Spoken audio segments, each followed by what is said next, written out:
শুধু দর্শক বন্ধু, আপনারা দেখছেন একে নিউজ বাংলা। আর এই মুহূর্তে উপস্থিত রয়েছি কলকাতা হাইকোর্টে। বিরোধীরা এবং সংবাদ মাধ্যম বারবার কিন্তু বলে এসছেন যে রাজ্যের পুলিশ প্রশাসন শাসক দলের উপরে যতটা নিষ্ক্রিয় আর বিরোধীদের উপরে ততটা সক্রিয়। আরও একবার কিন্তু চোখে আঙুল দিয়ে দেখিয়ে দেওয়া হলো। মুখ্যমন্ত্রী প্রশাসনিক বৈঠক করছিলেন, সেই বৈঠক কিন্তু লাইভ টেলিকাস্ট হচ্ছিল। একজন ব্যক্তি, তিনি হাওড়ার বেশ কয়েকজন যারা প্রমোটার রয়েছে, যারা জোলা পুকুর ভরিয়ে যারা কাঁড়ি কাঁড়ি টাকা তৈরি করছেন, তাদের নিয়ে কমেন্ট করেছিল যে এই ব্যক্তি এইগুলো করছেন। সেই প্রসঙ্গে 1 ঘন্টার মধ্যে 2টি মামলা হয় এবং বলা হয় যে এই কমেন্টের পরিপ্রেক্ষিতে তার সম্মানহানি হয়েছে, অর্থাৎ মানহানি হয়েছে।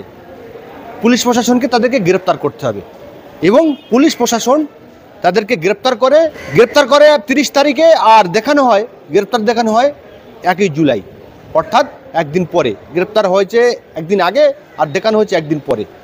বুঝতে পারছেন যে শাসক দল কিংবা শাসক দল ঘনিষ্ঠ কেউ থাকলে তাদের কথা পুলিশ প্রশাসন অক্ষরে অক্ষরে পালন করে, এমনকি ওভার রিয়েক্ট করে।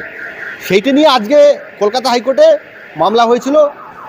ওভার রিয়েক্টটা কেন করলেন এবং কেন তাকে গ্রেপ্তার করা হলো, এই প্রসঙ্গে আইনজীবী সব্যসাচী চ্যাটার্জি রয়েছেন, মামলাকারীর আইনজীবী। আমরা ওনার কাছ থেকে সমস্ত বিষয় শুনে নেওয়ার চেষ্টা করি। ওভার অ্যাকশন কেন মনে করছেন বিচারপতি? দেখুন, প্রথমত যেটা হয়েছিল, যখন 24 তারিখে মাননীয় মুখ্যমন্ত্রী যখন পুরো প্রশাসকদের নিয়ে একটা প্রশাসনিক বৈঠক করছিলেন, তখন সেটা বিভিন্ন টেলিভিশনে লাইভ হচ্ছিল। এখন আমাদের যিনি পিটিশনার, তার হাজব্যান্ড, তিনি এখানে কতগুলো কমেন্ট করেছিলেন। এই কমেন্টে হাওড়ার কয়েকজন রাজনীতিবিদদের নাম ছিল, একজন মন্ত্রী তার নাম ছিল, এবং বলা হয়েছিল যে এরা পুকুর ভরাট এবং বেআইনি নির্মাণের সঙ্গে যুক্ত।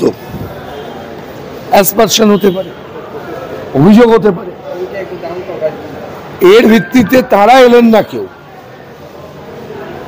মন্ত্রী এলেন না, নেতারা এলেন না, তাদের কিছু ফলোয়ার্স তারা এলেন। 2 জন শিবপুর থানায় 1 ঘন্টার ফারাকে 2টো কমপ্লেন করলেন।